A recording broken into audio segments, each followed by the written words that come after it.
नमस्कार। हमारा चैनल समृद्ध भोजपुरी में आप सबकी बहुत बहुत स्वागत बा।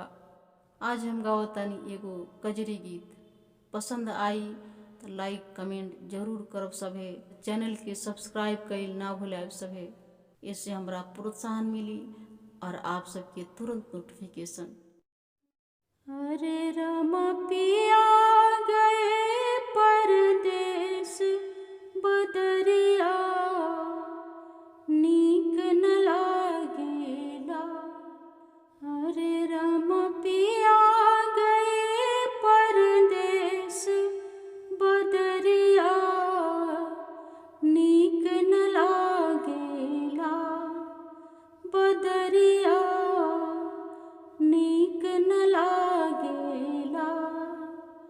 कारी बदरिया पुरवा बयरिया रामा, कारी बदरिया पुरवा बयरिया रामा।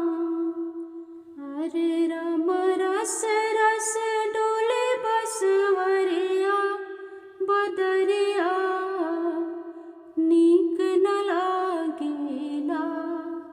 बदरिया नीक न लागेला। साँझ परे घिरी आए बदरिया रामा, साँझ परे घिरी आए बदरिया रामा। अरे राम रैन अन्हरिया डरावे, बदरिया नीक न लागेला। अरे राम रैन अन्हरिया डरावे, बदरिया नीक न लागेला।